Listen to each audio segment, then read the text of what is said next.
Всем аквариумистам и не только привет! Не зря мой канал называется Аквабиоклуб, ближе к природе. Я выбрал способы приема содержания своих аквариумов как можно ближе к природной форме существования водоемов с рыбами, и про это рассказываю.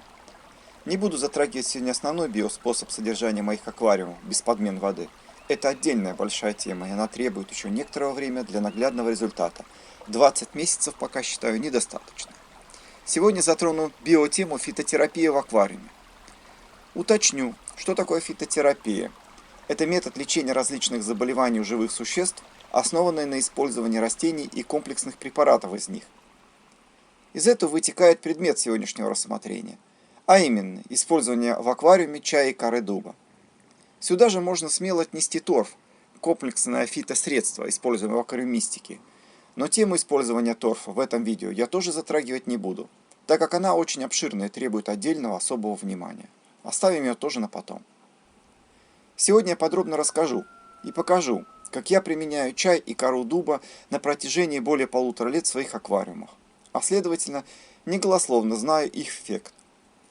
Кроме того, я проведу тестирование воды до и после применения избыточного количества вливаемых средств, наглядно покажу, какой объем использую, какая реакция аквариума на него и вероятные последствия применения этой завышенной дозы. Кому интересно, приступаем. Речь в ролике пойдет о применении мною заварки коры дуба и чая в аквариуме. Пробовал использовать сухие листья дуба, но мне не понравилась чисто визуальная часть этого процесса.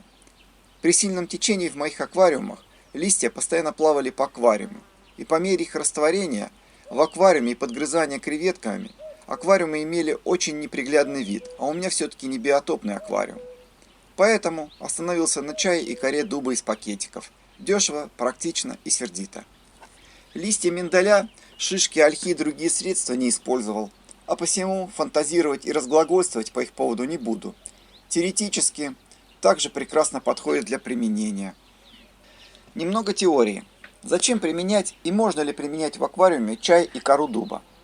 Чай и кора дуба обладают бактерицидными и противогрибковыми действиями за счет выделения вододубильных веществ, которые нормализуют микрофлору в аквариуме. В чае и коре дуба много дубильных веществ – танина и сапонина. Это бактерицидные и фунгицидные средства. Кроме того, чай и кора дуба обогащают воду витаминами и веществами, похожими по своему воздействию на витамины. Именно поэтому их часто используют в нерестовиках, как естественные дезинфекторы и кондиционеры воды. Также их можно добавлять в новую, еще не отстоявшуюся воду для быстрого ее состаривания.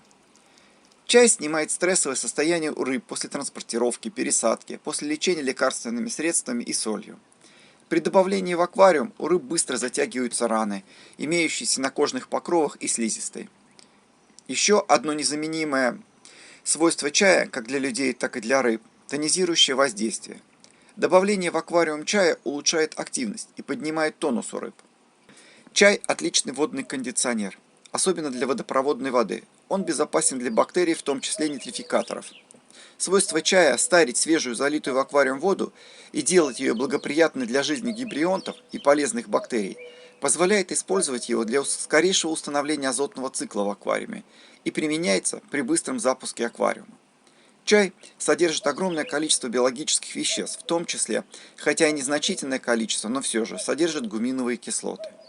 Очень важное свойство чая и коры дуба при применении в аквариуме – это быстрое понижение кислотности pH воды, а следовательно и умягчение воды в целом, то есть понижение pH. Так получилось, что подавляющее большинство рыб, живущих в травниках, в том числе и у меня, это рыбы семейства харациновых.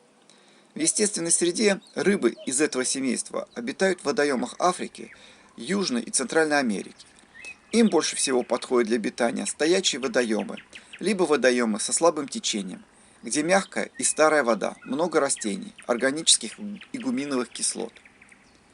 То есть, подводя итог, мы понимаем, что применение чая и коры дуба в аквариуме в виде настоев или заварки оказывает благоприятное влияние на рыб и растения, улучшает биологическое состояние воды и аквариума в целом, оказывает лечебное и тонизирующее действие на гибрионтов и угнетающее воздействие на болезнетворные бактерии и организмы, максимально приближает состояние воды к естественному для жизни многих рыб. Вот именно поэтому я их и использую, как и многие другие аквариумисты. Обычно я использую на один прием в неделю один заваренный пакетик коры дуба или один пакетик черного чая первичной заварки на аквариум 260 литров, в котором примерно 220 литров воды. Потом сразу повторно завариваю и использую в аквариуме на 70 литров. Иногда завариваю одновременно пакетик чая и коры дуба. Способ приготовления прост. Беру воду из горячего крана, там у меня pH в несколько раз меньше, чем в холодном, ролик об этом есть у меня на канале, и в ней завариваю пакетик или пакетики чая и коры дуба, чаще в микроволновке. Мне так удобнее, а вы делайте как хотите. Затем обязательно даю настояться, периодически продавливаю ложкой содержимое пакетиков. Если пакетики не лопаются, не фильтрую. Если вдруг произойдет разрыв пакетика чая, фильтрую чаинок. Если происходит разрыв пакетика с корой дуба, вливаю не фильтруя. Надо помнить, что зеленый чай крепче черного. Но какой бы вы ни применяли чай, он должен быть без ароматизаторов и добавок, то есть чистый. Одного добавления вполне хватает на неделю. Надо помнить, что дубильные вещества, в основном их больше всего содержится в чае, и коре дуба имеют свойство накапливаться в воде. Соответственно, если вы не подмениваете воду, то доза вносимой заварки, настоя, постепенно уменьшается или увеличивается перерыв во внесении. Обязательно вливаю в обед. Напоминаю, что чай и кора дуба довольно-таки быстро понижают pH воды и нагружают фильтрацию аквариумной воды. Утром, как известно, показатель pH минимальный, и неразумно с утра еще в такую воду вливать настой. К обеду же показатель pH стабилизируется, и аквариум без труда и перепадов pH справляется с вливанием чая и коры дуба. Также, учитывая то, что в аквариуме происходит нагрузка на фильтрацию аквариумной воды и бактерии активно начинают реагировать на вливаемый раствор, не стоит в ближайшие 2-3 часа после внесения чая или коры дуба производить кормление рыб. Обращаю особое внимание на то, что если в вашем аквариуме очень низкий pH, кислотность, или вы вообще не знаете показатель кислотности, вносимую дозу надо максимально минимизировать и смотреть на реакцию рыб. Если реакция нормальная, то дозу можно увеличивать. Обычной реакцией на чай и кору дуба у рыб является повышение активности, брачные игры, усиление окраса, повышение стайности. В общем, начинается движуха. Но совершенно ненормально, когда рыбы начинают жадно хватать воздух ртом, или их поведение становится явно агрессивным или беспокойным. В этом случае надо срочно подменить часть воды, а при признаках удушья максимально усилить аэрацию или влить перекись водорода из расчета примерно 10-20 мл на 100 литров воды. Соответственно, в следующий раз уменьшить дозу. Некоторые пытаются добиваться понижения pH и KH воды этим способом. Ничего против не имею, но лично у меня при моих объемах аквариума это совершенно не получилось. И не имело хоть какого-то стабильного результата. Да и повышение содержания дубильных веществ в воде быстрее произойдет, а это очень нехорошо. Теперь я наглядно покажу, как я приготовил раствор для внесения в аквариум из 2 пакетиков коры дуба, которые покупаю в аптеке, и пакетика обычного черного чая. Это просто пример, и так делать не надо, если у вас аквариум не на 300 и более литров с устоявшимся балансом и нормальной кислотностью. Я сделал замер pH и pH воды в аквариуме до внесения заварки, а именно жесткость 3, кислотность примерно 7. Как всегда, после вливания темно-коричневой заварки облако быстро рассасывается в воде. Какое-либо потемнение воды может наблюдаться только в маленьких аквариумах, и то незначительное время. Потом происходит полное обесцвечивание воды. После добавления заварки или настоя может в кратчайшее время произойти легкое помутнение воды, которое быстро исчезает. Сила помутнения зависит от концентрации вливаемого раствора и нормализованности баланса вашего аквариума. И если происходит сильное помутнение, дозу надо уменьшить. Вот так в этот раз вели себя рыбы в моем аквариуме. Обычно намного активнее, при том, что я внес больше, чем надо.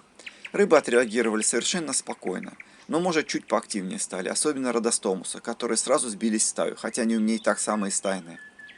Далее я показываю, что несмотря на чрезмерную дозу, у рыб признаки удушья никак не проявились. А сделанные замеры через 3 часа показали, что KH и pH воды совершенно не изменились. То есть даже такая завышенная доза в стабильном аквариуме со стабильными нормальными показателями не привела к каким-либо видимым негативным последствиям в аквариуме. Но это не значит, что так надо делать или повторять. Подвожу итог. Это не волшебное средство или чудо-средство. Это очередной прием и способ улучшить общее состояние воды, рыб и растений в аквариуме. который 100% работает в умелых руках. В неумелых руках или при неразумном применении может повлечь за собой негативные последствия, как и любой другой способ. Как всегда, поделился своим опытом и мнением, а вам решать, применять это или нет. Постоянный добрый совет. Поищите еще информации по данному вопросу, разберитесь, обдумайте и примите осознанное решение. Дальше продолжу снимать ролики о биоспособах, применяемых мною. Кому интересно, подписывайтесь. Спасибо за просмотр и удачи!